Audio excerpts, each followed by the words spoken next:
for a different perspective as to what happened that day back in 1984. I want to bring in WAAY 31, former WAAY 31 photographer Bruce Hutson, joining us via Zoom now. Bruce, 40 years ago, you were a photographer for WAAY 31. Walk us through kind of what it was like and your job and your role here at 31, first of all. Sure.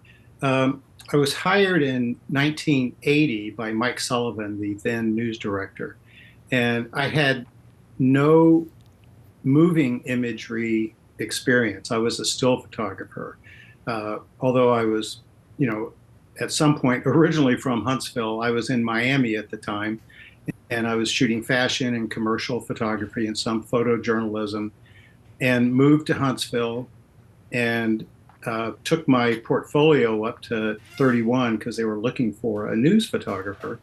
And Mike Sullivan and I, hit it off, and he offered me a job. And within, I don't know, 8 months, I was chief photographer and then also special projects producer, did a weekly medical feature called Eye on Health with Dr. Charles Morley. And then also, as Mr. Smith, MD Smith, said, jobs as required, I also became a still photographer for the anchors and the reporters for their photos in the hallway at Channel 31. Wow. So at this point, you are our chief photographer. You've got 4 years of experience reporting on some of the very best and some of the very worst events that life has to offer. Kind of want to fast forward now to 1984. You obviously had a boat. You were spent a lot of time on Ditto. July, you're out there just trying to get out there and water ski. You're very familiar with the water out there, the Tennessee River, through Ditto and probably up through Guntersville as well. That's correct. And I had just, for info, I had just resigned from Channel 31. And I was going off to start my own video production company. And so I may have been only gone a couple of weeks. I still had some personal and business stuff up at 31. So we had Bill Bocking, Homer Hickman and Bill Bocking, I think, was still working at 31 at the time. We met down at Ditto Landing. We had a ski boat. My, I guess, father-in-law, Bob McNeil, had a ski boat down there that he would teach generations of kids how to water ski. So we had lots of life jackets on board and everything. So the three of us got in a boat, went out, got in the river, and kind of could see right from the beginning that the weather really wasn't going to be on our side that day for water skiing. It was pretty choppy. I mean, the wind was kind of there at that point. And it's that southern sky that starts building, and you just have this feeling that it's just not a good day to be on the water at that point. Homer said he went flying that morning and he was trying to get down. He saw kind of the sky getting dark and stuff from the distance, and he came back, and his big thing was, there was no cell phone, so he wanted to get down there and tell you, hey, I'm safe, let's not go out. Do you remember getting the news that something had happened just downriver?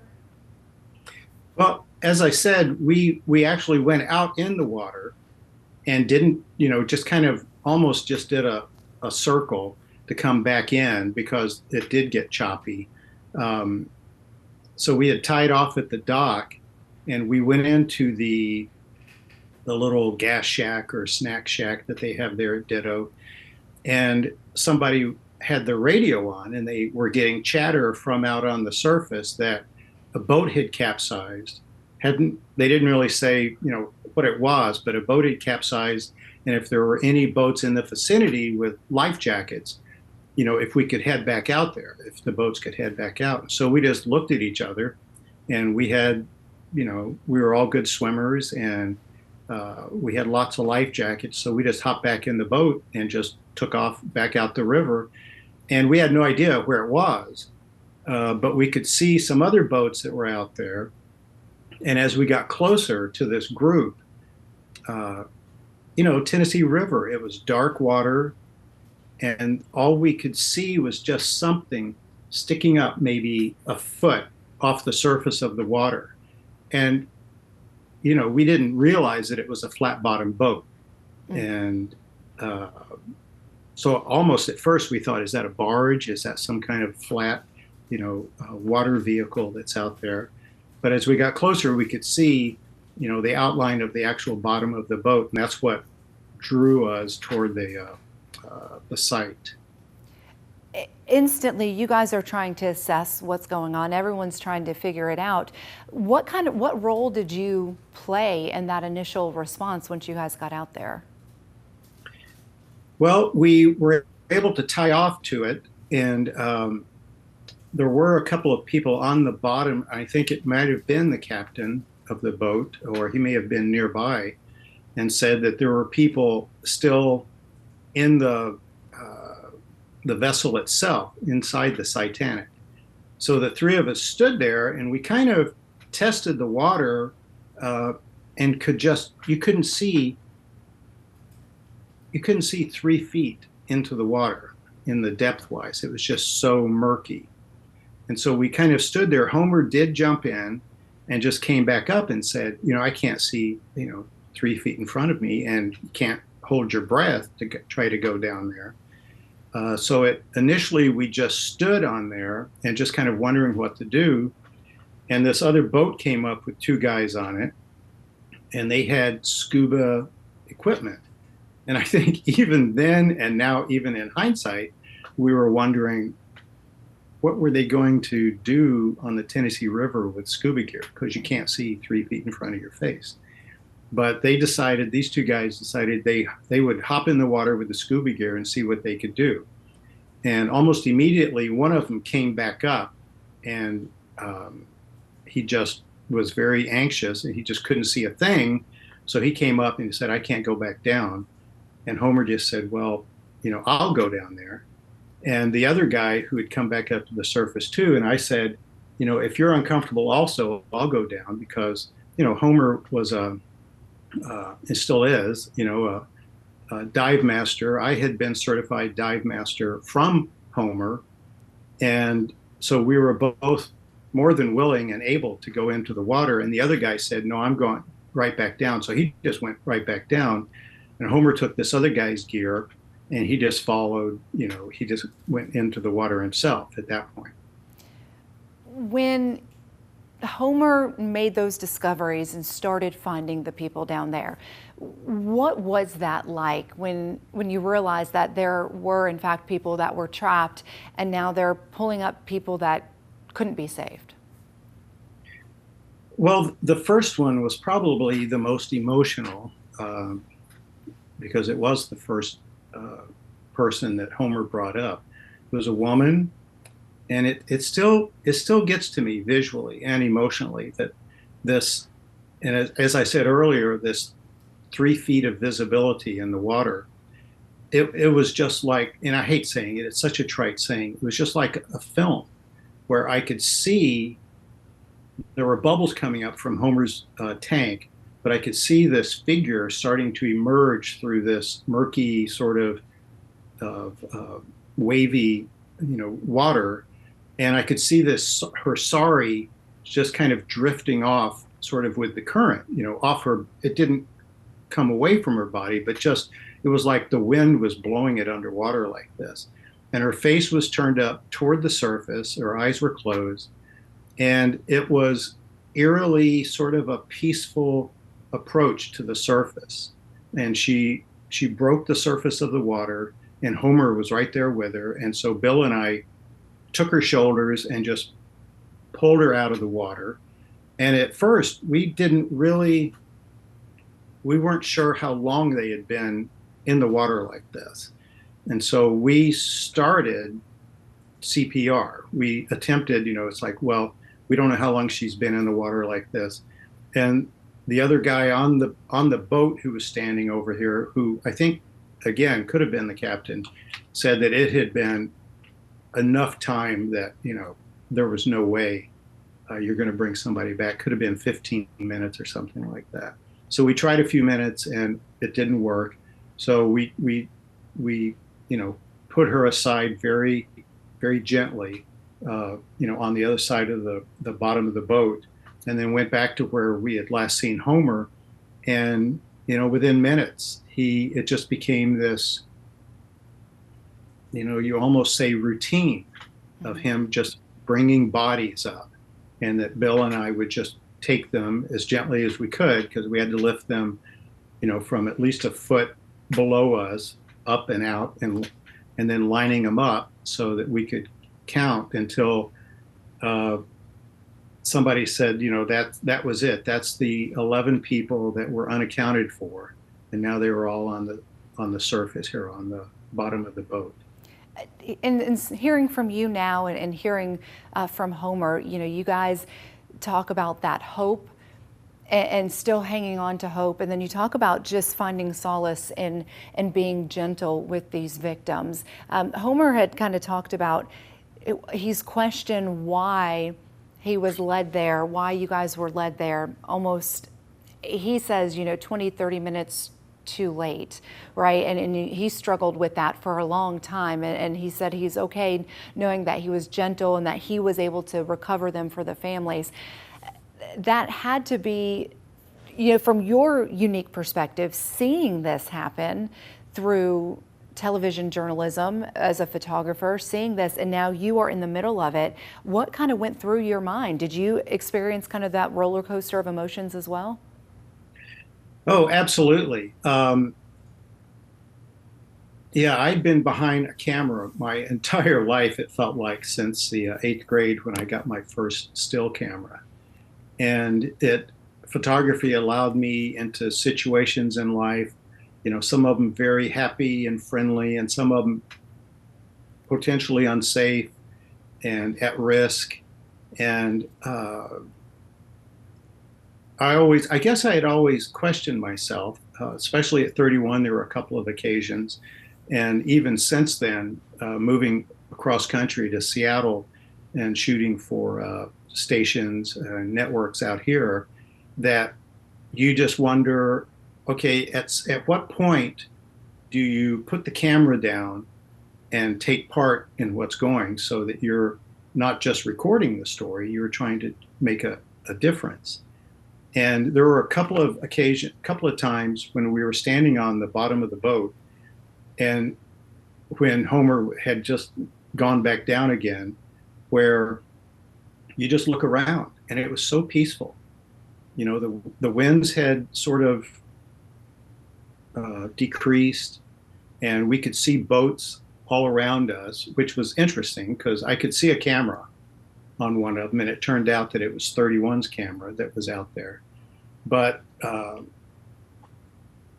you just get caught up in the moment, so you don't have that much time to think about it. At some point, then Homer's bringing up another person, and then we're in the moment, we're dealing with it in the present, and then we really didn't have time to reflect on it until we had left, being assured that that was all the people accounted for now.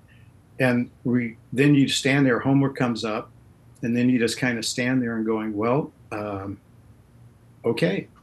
And we hopped back in the ski boat, went back into Ditto Landing, and as we approached, I think we were silent on the boat. There was just a lot going through of all three of our heads. And you could see the EMTs, the fire trucks, the police, huge crowd of people had started to gather, of course, because of all of the emergency response down there. And we just we got back to the dock, and we went back to Homer's house later and just sat there and just kind of tried to process it. That's something that you guys couldn't do at Homer's house. You couldn't do it really a week or two later. It's something that's taken time. 40 years later, hearing you tell this, you could argue that it seems like it happened just yesterday, just seeing the emotions, hearing it in your voice. I mean, it is something that has stayed with you for the last 4 decades. Well, it has. And my wife, who we got married in 2007, Julie, she had been promotions director at Channel 31, and we were friends there. And we reconnected in 2005 and got married. And So she's very aware of what happened, and we will, you know, every year, I think around this time, one of us brings it up, and we think about Homer and we think about Bill and the others involved, and ev yeah, every year it does bring it up. It's interesting. 40 years, it's I've had a pretty good life, a full life, over the past 40 years, and for that one, minutes of the day, one couple of hours of one day 40 years ago, to still have that just come up like that. Yeah, it's interesting. It's good to be reflective and just kind of try to make sense of what happened that day. And I mean, at the bottom line, there was no sense to it. It was a tragedy. Weather just did what weather can do, and then it just set into motion this little series of actions by people trying to do the best that they could. And I think that's what we took with us, is that we did what we could do, not had to do, but in your heart you go, yeah, I had to do that, but we did what we could do, and I think we were okay with that. You know, kind of seeing all sides of it too, knowing what we know, a life with public service as television broadcasters, as journalists, photographers, you kind of know the first responders by name. You know, right, their families and stuff like that. To see them turn this tragedy into a dive team, to see whether leaders and creators, Dr. Fujita coming in town to talk about microbursts and what that means. So there was some good, if anything, if you can say any good, right? Some horrible tragedy, there was some good to come out of it. Did you see that? Are you proud of what your friends and what the first responder community were able to create out of this? Absolutely. The first responders, you don't want to say, well, that's their job, because it's in a lot of respect, it's their calling. That they have been called to public service, to give aid to their fellow human beings. And that's always inspiring to me when even out here, going out on shoots where, you come across the EMTs or the firemen, fire people, and the police, and they're going out there every day, and at some point their lives are on the line, and they're doing it. It's almost like they don't even think about it. And at the end of the day, I know, even post 9/11, I was in New York a couple of months after that, and talking to some of the firehouses and the police. I mean, they still had this look of shock on their face, but they went out that day and they did what they were trained to do and what they were called to do. And so I've always been impressed with emergency responders like that. Thinking back, did you ever cover the SCItanic as it was getting on its initial voyages? And it had a good summer before this tragedy happened. Do you recall getting video or hearing people talk about it in town? No, absolutely. I don't actually. I think we were all aware. I'm sure somebody else shot stories on it, and the reporters, the photographers, but I was not involved in that. When you realized what it was, when it all said and done, and you realized that it was a SCItanic, or it was the SCItanic, and it was designed as, an incentive for employees and their families, that's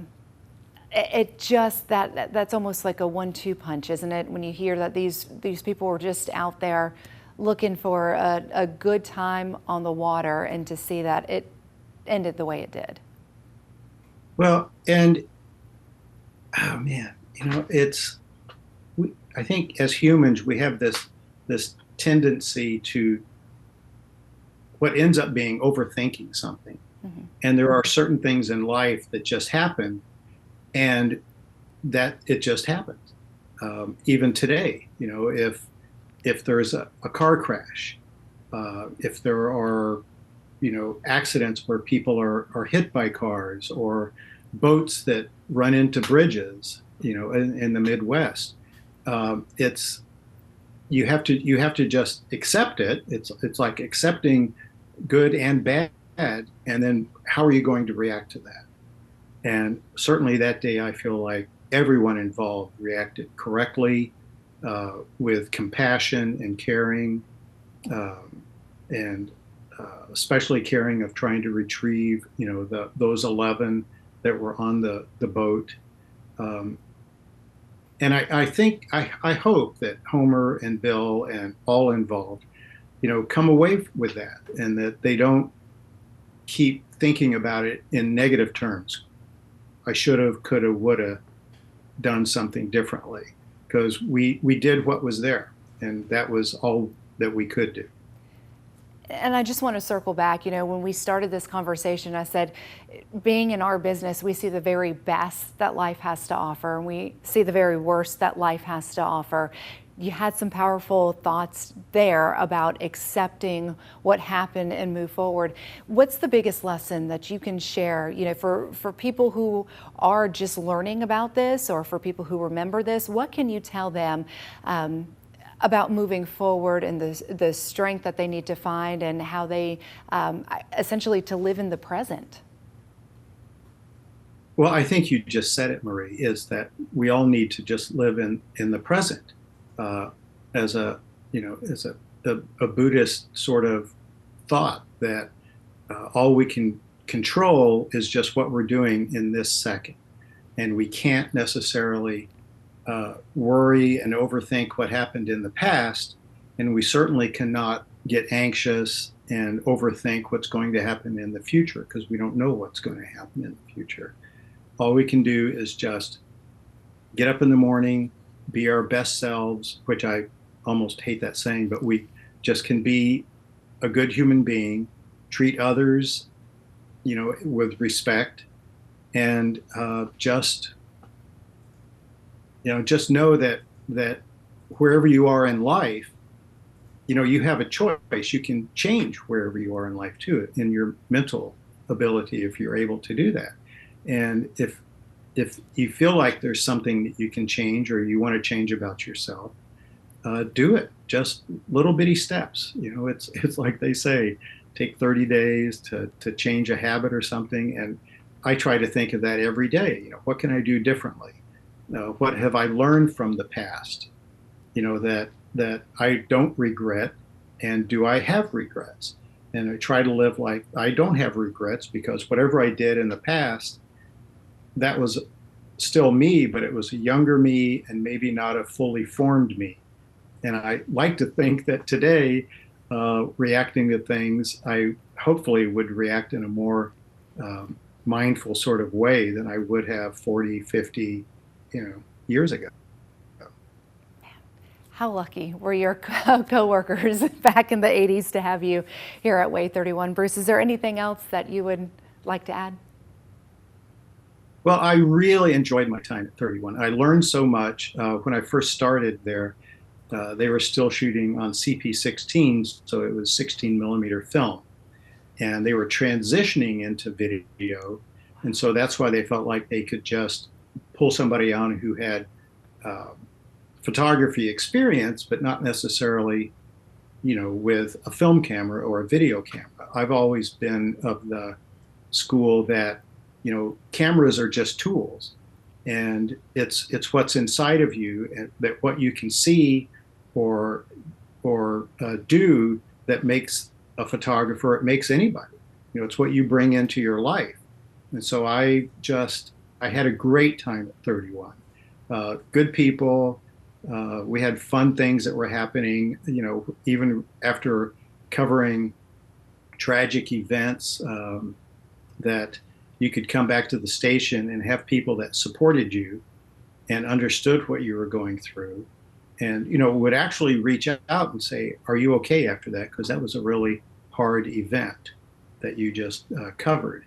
And so that helped. It's not like people just moved on. They took the time to go, how are you? How are you feeling? And then you would just do your job. Yeah, great group of people up at that time. Yeah, well, you are always welcome back here. We got to get you and Julie at least back up here on the mountain at some point in the near future. It was a hoot. It was really a hoot being there, and she was very funny as promotions director. I shot a few things for the promotions department, and it was pretty amazing that she called me up in 2005, to say, "Hey, what are you up to?" And I went, "Julie, I haven't heard from you in gazillion years." And then 2 years later, we were married. So it's been cool. It's very cool. I think what you're saying is your anniversary trip, whether it's already passed or coming up, you're coming back to Huntsville. I think that's safe to say. Well, thank you. That would be good. We won't eat up any more of your time, but thank you so much for this insight and this perspective. We really appreciate it. This is just such an important story to tell for our area, and we're just happy to play a small role in it and could not tell this without you. So thank you very much for your time. Sure, absolutely. And if I could say one more thing about Homer, he and I also worked on a documentary that we were trying to do on U-boats off the coast of North Carolina in World War II. And we took multiple dive trips and worked on some stage productions there in Huntsville. And I'm so glad and thankful that he got recognition for his part in this, his huge part in that recovery operation. At first, after the first couple of days, it looked like we might have just sort of disappeared in the chatter of the news as it was relaying on the day. And I called down to the mayor's office and I hate it that I don't remember the mayor's name at that time. But as after having worked at 31 for a few years, I still knew people down there, so I could just call the office because I knew the number and say, Homer Hickham's the one that really you all should be talking to and recognizing for his part in that day. And so they did. I felt good that they sort of regrouped and gave Homer the recognition that he deserved. Awesome. Well, thank you. Thank you again for your time and this insight. Thank you, Maria. It was my pleasure today. Yes, and we will stay in touch for sure, and we'll get this all uploaded, and hopefully you'll be happy with the final product when it's all said and done. I'm sure I will. I know I will. Thank you. All right. Thank you. Have a good rest of your day. You too. Bye. Bye.